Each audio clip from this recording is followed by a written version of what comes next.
Hormati Pak Luhut, Pak Erlangga, serta rekan-rekan media. Assalamualaikum warahmatullahi wabarakatuh. Pertama saya ucapkan selamat Idul Fitri untuk yang merayakan dan juga mohon maaf lahir dan batin. Tadi kami menyampaikan Bapak Presiden yang pertama mengenai bahwa Kementerian Kesehatan berterima kasih partisipasi rakyat bahwa kasus konfirmasi COVID-19 sudah menurun. Dan kami sekarang ada di fase monitoring dengan waspada, dengan hati-hati. Satu hal yang kami lakukan monitoring adalah varian baru yang ada di dunia. Karena kami mengamati bahwa lonjakan kasus itu terjadi kalau ada varian baru. Beberapa negara yang kasusnya naik seperti Taiwan dan Amerika itu disebabkan oleh varian Omicron BA2 yang juga sudah banyak di Indonesia. Di negara-negara lain seperti Inggris, India itu juga varian BA2-nya sudah dominan, tapi kasusnya tidak menaik secara pesat jadi sama seperti di Indonesia. Kami mengamati ada satu negara Afrika Selatan yang ada kenaikan sedikit dan itu disebabkan adanya varian baru BA4 dan BA5. Tapi karena memang kenaikannya masih sedikit dan jumlahnya juga belum banyak, kita terus melakukan monitoring bersama dengan WHO mengenai varian-varian baru ini. Hal kedua yang kami sampaikan, kami juga melakukan monitoring mengenai kenaikan kasus pasca Lebaran. Ya, berdasarkan monitoring sebelumnya yang kita lakukan setiap pasca liburan besar seperti Lebaran tahun lalu dan liburan Natal dan Tahun Baru yang lalu, kenaikan akan mulai terjadi di hari ke-27 sampai hari ke-34 sesudah hari rayanya. Nah sekarang kita sudah 7 hari sesudah hari raya, jadi kami mengusulkan kepada Bapak Presiden kalau kita tunggu dulu sekitar 20 sampai 25 hari ke depan untuk melihat apakah ada pola kenaikan yang sama seperti liburan Lebaran dan liburan Natal dan Tahun Baru sebelumnya. Itu yang kami sampaikan ke beliau. Kemudian hal ketiga yang kami sampaikan ke rapat kabinet paripurna juga mengenai vaksinasi.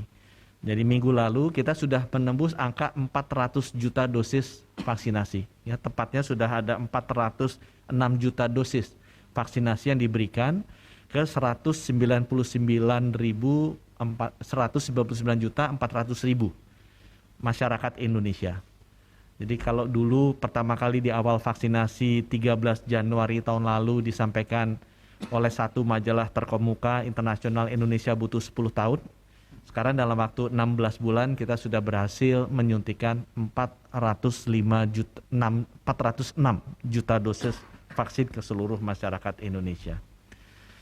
Hal keempat yang kami sampaikan juga update sedikit mengenai adanya berita hepatitis yang akut yang terjadi di Eropa.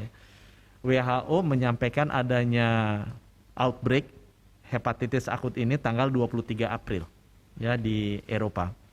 Kemudian tanggal 27 April, jadi 4 hari sesudah WHO menyampaikan adanya outbreak di Eropa ini, Indonesia menemukan 3 kasus di Jakarta, dan tanggal 27 April itu kita sudah langsung mengeluarkan surat edaran agar semua rumah sakit dan dinas kesehatan melakukan surveillance monitoring terhadap kasus ini.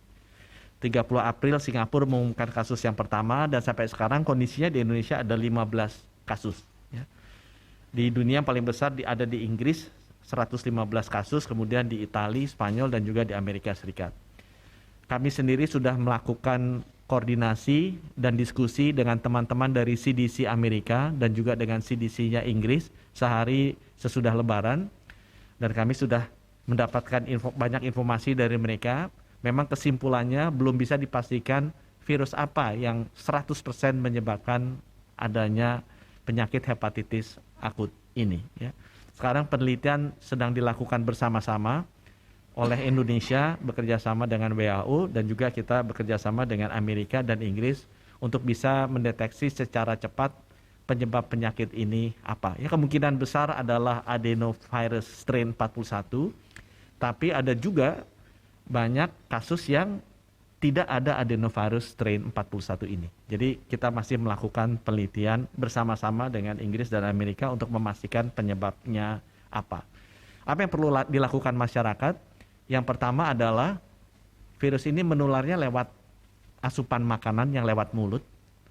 Jadi kalau bisa rajin cuci tangan saja supaya kita pastikan dia masuk ke anak-anak kita, kan ini menyerang banyak di bawah 16 tahun, lebih banyak lagi di bawah 5 tahun, itu bersih ya. Dan yang kedua, ciri-cirinya seperti apa? Biasanya kalau dia buang air besar dan kemudian mulai ada demam, nah itu dicek SGPT, SGOT-nya. Kalau sudah di atas 100, lebih baik di refer ke fasilitas kesehatan terdekat ya. Karena SGPT, SGOT normalnya di level 30-an. Kalau udah naik agak tinggi, sebaiknya di refer ke fasilitas kesehatan terdekat. Yang terakhir kami ingin menyampaikan juga mengenai penyakit mulut dan kuku yang tadi disampaikan oleh Pak Menko Erlangga.